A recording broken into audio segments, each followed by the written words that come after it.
Praise lord. ప్రభు పేరట మీ అందరికీ నా హృదయపూర్వకమైన వందనాలు చెల్లించుకుంటున్నాను. దేవునికే మహిమ కలుగును గాక.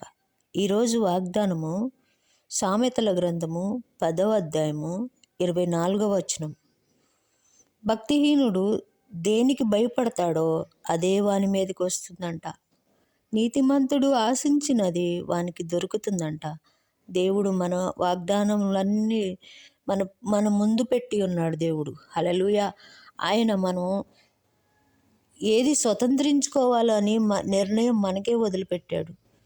మనం దీవెనలు స్వతంత్రించుకుంటున్నామా, శాపాన్ని తెచ్చిపెట్టుకుంటున్నామా అని ఒక్కసారి ఆలోచించుకొని మనల్ని మనమే పరిశీలన చేసుకోవాలి. దేవుడి వాగ్దానానికి దూరం అయిపోతే, పాపానికి సమీపం అయిపోతే దేవుడు మనల్ని చూసి ఎంతగానో నొచ్చుకుంటున్నాడు. మీరందరూ దయచేసి పాపాన్ని విడిచిపెట్టి వాగ్దానాలు స్వతంత్రించుకొని దేవుని నామానికి సమీపంగా ఉండి రక్షణలో నిలిచి ఉండు భాగ్యము దేవుణ్ణి ఇవ్వమని దేవుణ్ణి అడిగి పొందుకుందుముగాక. Praise lord. దేవుని నామానికి మహిమ కలుగును గాక. హల్లెలూయా.